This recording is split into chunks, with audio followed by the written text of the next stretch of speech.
Kauno menininkų namų meno kolegija jau 15 kartą išrinko įsimintiniausią Kauno menininką.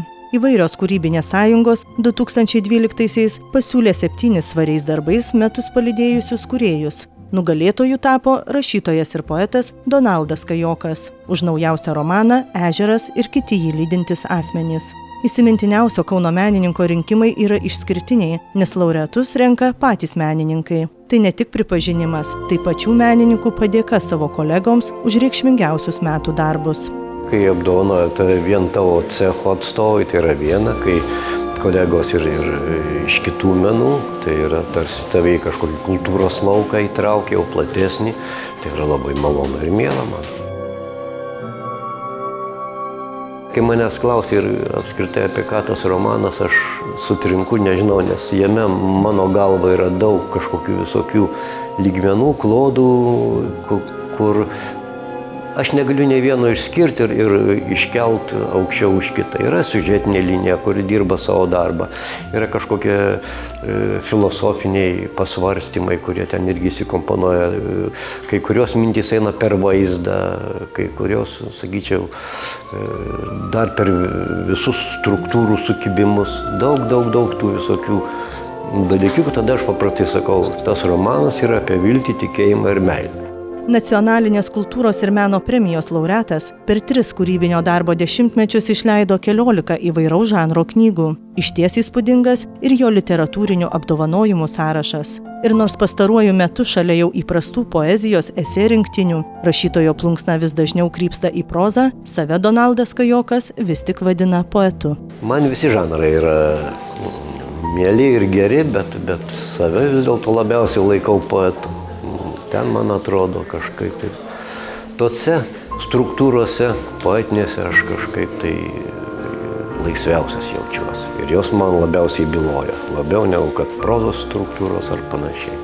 Donaldo Kajoko kūryboje glaudžiai persipina rytų ir vakarų filosofinės įžvalgos. Jo žodinė kūryba žavi minčių gelme ir subtilumu. Rašytojas ir poetas nuolat gilinasi į žmogaus psichologijos, jo būties paslaptis, o pastaruoju metu itin svarbi menininkui tapo gamtos pajauta. Savo celę turiu, vadinu taip savo darbo kambarį celę ir tenai turiu labai daug mūzų už langų, visokių zilučių atskrenda, varnos. Daug gamta man dabar labai svarbi pasidarė.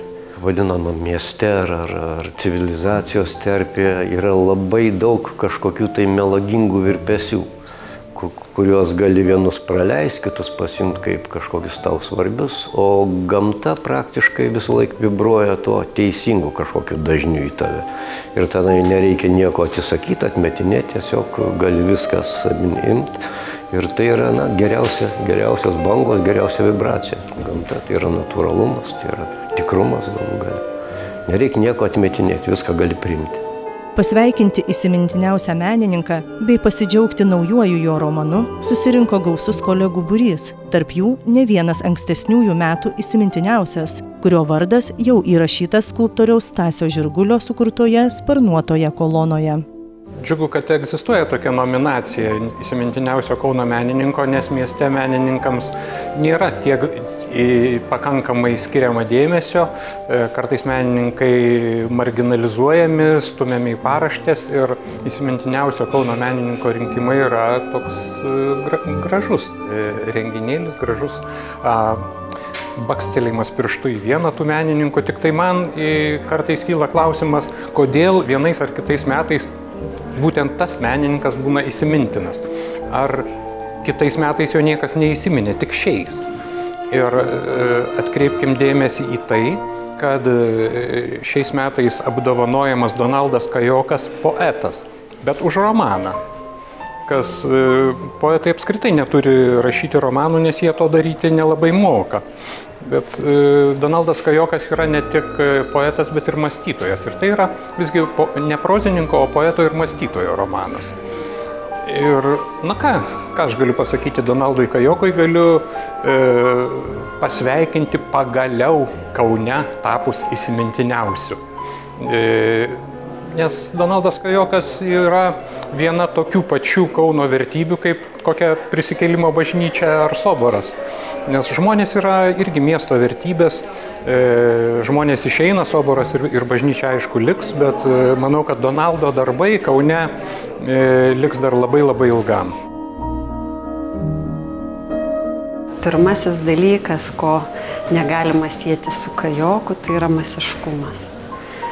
Tai yra visiškai atskira sala, sakyčiau, pačioj poezijoje atskira sala. Ką jau kalbėti apie skaitytojų mases, populiariąją poeziją, kuri dar vis užliuliuoja kai kuriuos Lietuvos piliečius populiariosiomis dainomis. Tai Kajokas yra taip, jis yra išimtis ir gyvenime, ir kūryboje. Manau, kad apie jį kiekvienas turėtų ką pasakyti taip labai individualiai ir labai intymiai. Va, kas yra svarbu, labai intymiai. Su tuo žmogumi yra galimi santykiai arba tu susidraugauji ir turi galimybę pasikalbėti dviese, pabūti, netgi dviese patylėti su juo galima. Labai turiningai, arba neturi tos galimybės ir tada tik tai iš eilėraščių pažįsti jį. Įdomiausia detalė aš turbūt laikyčiau tokį dalyką, kad paskutiniųjų mano metų tokia opioji man problema yra, kaip suderinti žmogų, jo gyvenimą ir jo kūrybą. Labai dažnai yra didelis plyšys. Koks žmogus gyvenime, savo socialinėje aplinkoje, šeimoje ir taip toliau ir kūryboje. Rodos, kūryba deklaruoja aukščiausias vertybės dalykus, o gyvenimo dalykai nesutampa su tuo. Ir tada tu nustembi, kaip tą biografiją priderinti prie kūrybos. O Donaldas yra ta geroji išimtis, kada jo visas gyvenimas ir yra toks, kaip ir jo kūryboje. Jis eina tuo ieškojimo keliu, pažinimo keliu, labai gilaus įsigilinimo keliu. Ir jo kūryboje tai atsispindi tas jo kelias. Jis yra sinchroniškas savo kelyje ir kūrybos kelyje. Tai yra labai gražu. Jo poezijos knygas aš skaičiau ir ne vieną. Ir turbūt viską skaičiau daugmaž, ką yra parašęs. Ne tik skaičiau, bet ir rinkau programai Kauno poetų, taip kad tai maža to, aš galiu pasigirti, kad aš tik niekad nerodžiau Donaldui, bet gal kad nors ateis, aš esu parašęs epigramą. Net ne epigramą, pasakyčiau, tai parodija pagal jo jaunatvišką vieną iš eilėraščių jaunystėje parašytų ir ten labai tokia aštri, pasakyčiau, gal ir pikta. Tai va, bet aš vis nedrįstu jam parodyti, po to, kai jis taps įsimintiniausiu Kauno menininku, aš manau, kad jis jau galės išklausyti ir šitą mano opusą, irgi parašytą prieš daug metų, reiktų jį surasti. Ne, bet tai čia viskas yra juokais, o Donaldas užima savo ypatingą vietą ir poezijoje, ir jo apskritai matyti gyvenimo būdas, ir jo mąstymas, jis yra unikalus, jis yra toks, koks nesupainiosiu su niekuo. Tai va, o šitą knygą aš manau, kad tai bus atradimas ją perskaityti ir įvertinti. Aš kitą dalyką noriu pasakyti, kad man savo laiku, paskutiniu metu galbūt mažiau, bet savo laiku teko su juo nemažai ginčytis apie teatrą. Va, ir pats faktas, kad mes sueinam ir turim apie ką ginčytis, kad tegul mūsų nuomonės skiriasi. Bet tai rodo, kad, žinot, kas yra vienminčiai? Vienminčiai yra ne tie, kurie vienodai galvoja, o tie, kurie apie tą patį galvoja. Kažkas yra pasakęs tokią frazę. Tai va, taip, kad man ko gero labiausiai yra įstrigę kontaktai būtent šitie, kada mes ginčiamės ir aš manau, kad mes ginčysimės toliau, o tai reiškia, kad jisai tikrai yra žmogus, kuris dalyvauja labai aktyviai, ne tik miesto, bet iš viso mūsų Lietuvos kultūrinėme gyvenime, meno gyvenime, su ko aš ir norėčiau jį pasveikinti, kad yra labai gražu, kad šiandieną bus įrašytas jo vardas į šitą įžymėją knygą, kuri ten stovi. Poezija, aš manau, visada jinai svarbi žmogaus gyvenime, kadangi mes šiek tiek pakylame virš tos kasdienybės poezijos dėka ir kažkiek tai suvirpinam savo dvasinės tas stygas. Ir ypatingai šiais laikais, kada aplinkui mes ir spaudoje, ir televizijoje matom tiek daug smurto ir tokios neigiamos kažkokios tai energijos, poezija tai tarsi mūsų apvalo nuo tų visų neigiamų virpesių. Ir mes džiaugiamės, kad menininkų rūmuose Kaune tarsi simboliškai 13 metai pradedami tokiu renginiu paminėti mūsų ir menininkai mūsų Kauno miesto išrinko įsimintiniausią menininką, būtent poetą, rašytoją, Kajoką. Įsimintiniausių gal kelios dešimtis ir Donaldas vienas iš labiausiai turbūt. Na, be kitko, patys įsimintiniausi turbūt yra aktoriai, ar ne? Taip, labiausiai matomi. Dabar jeigu kas sakytų išvardinti Kauno dailininkus, tai vieną kitą pasakytum ir basta. Arba kompozitorius dar blogiau, Vidmantas ir Giedrius. Vienas iš būrio, ten būrelio, labiausiai apsišvietusių žmonių, besidomintis ten įvairiom filosofijom ir religijom ir bandantis, kaip atrodo, pritaikyti tai gyvenime, tai turbūt dar sunkiau negu skaityti, ar ne? Ir šiaip įdomus pašnekovas, žmogus. Labai džiaugiuosi, kad šįmet jis gavo šitą vardą, nors buvo labai daug gerų pretendentų į įsimintiniausią vardą, bet nubalsavom taip, dauguma.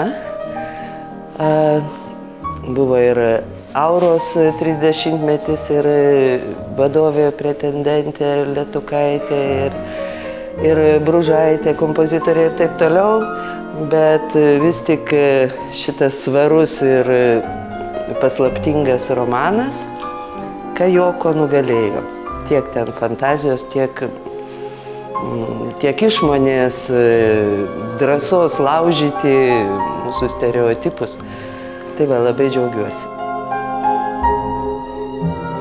Paradoksas galbūt šioks toks yra, kadangi Donaldas pelnė, man regis, bene visas literatūrinės Lietuvoje esančias garsiausias premijas, o savame mieste kažkaip tai tos premijos dėmesio ženklai imdavo jį ir aplenkdavo, nors knygų tiražai jo yra nemaži.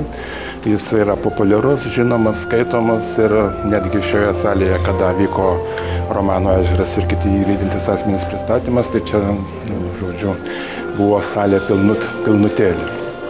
O šiaip jau tai yra antrasis Donaldo Kajoko romanas. 2007-aisiais pasirodė romanas Kazašas, kuris irgi buvo sutiktas labai palankiai.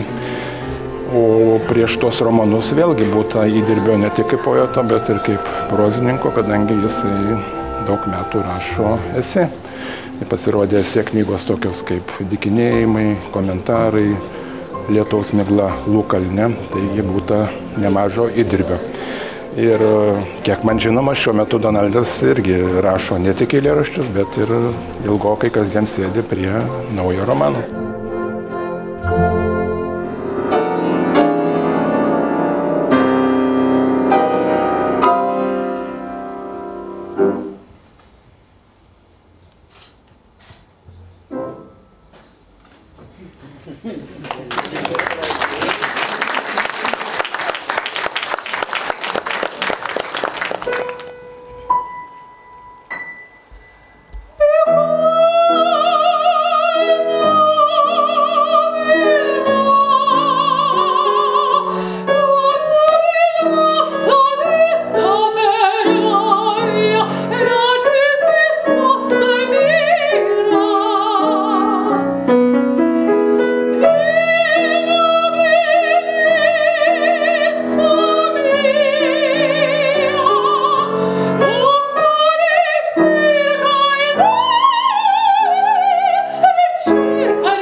Iškilmingą vakaro nuotaiką padėjo sukurti muzikinė kompozitoriaus Giedriaus Kuprevičiaus dovana bei solistų Kristinos Mailaitės ir Edmundo Seiliaus pasirodymas, o žaismės ir geros nuotaikos suteikė aktoriaus Dainiaus Svobono perskaityti šmaikštus etiudai apie ankstesnių metų įsimintiniausius menininkus.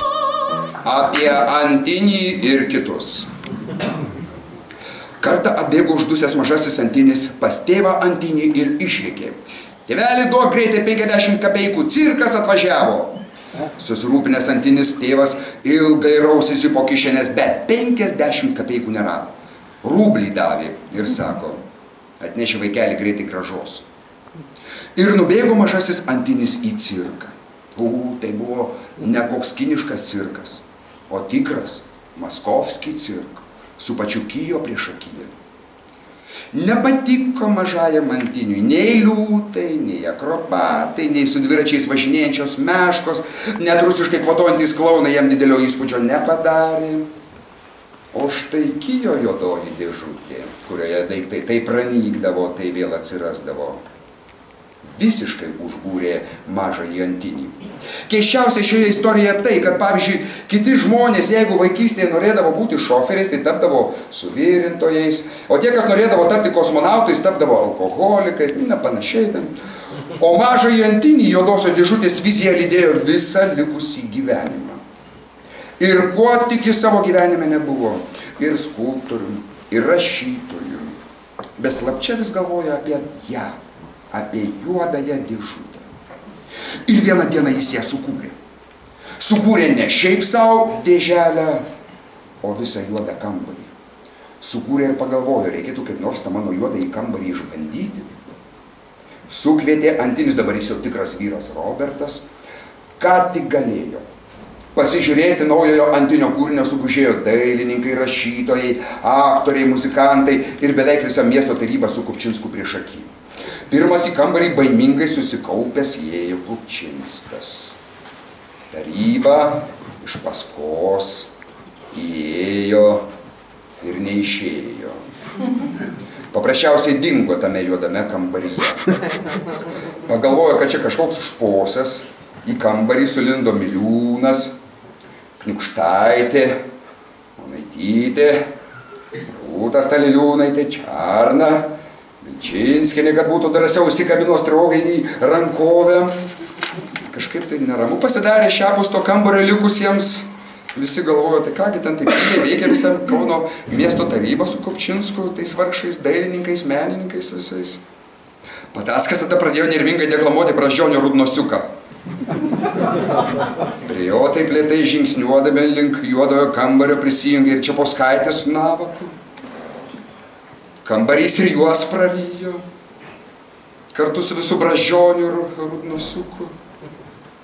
Bingelis ir Zubovas su Martinaitytė iš nevilties užtrauk Lietuvą, Aniems nervingai traukdamas savo Stradivarijaus stygas pritarė Čepinskis, o iš juodojo kambario tik taip tolimas, tikus aidas atsklido: "Te žino Dievas." Suakmenėjo Antinis iš siaubo. Miestas liko be tarybos, be Kupčinsko, bet velniai kitų nematė. Štai ir pasitvirtino mano geniali teorija, kad meno kūrinys gali egzistuoti savarankiškai nuo kūrėjo.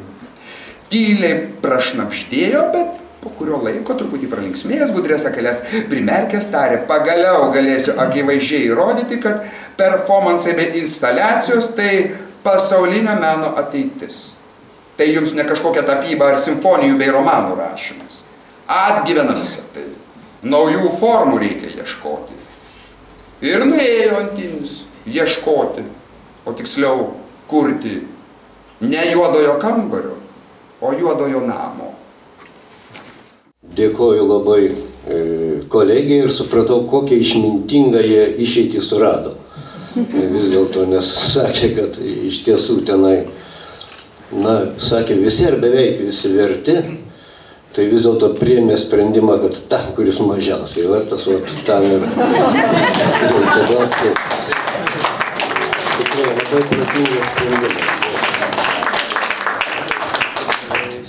Nes iš tiesų tie žmonės, kurie tenai buvo nominuoti, man irgi labai didelį įspūdį darė ir daro, ir gerbtini.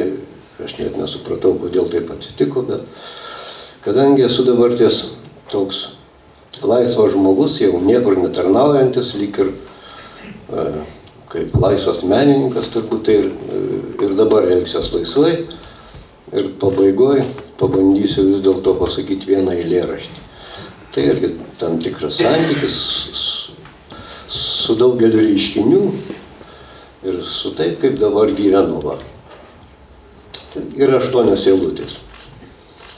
Nedidelė mano tėvynė, nedidelis mano namukas, į antpirštį tilptų avytė, aš pats nedidukas, ganau ją, jis kabo lapus prie stikso mirkstančio saulė, taip gera pasaulį, kad net nesvarbus tas tavo pasaulis. Taip.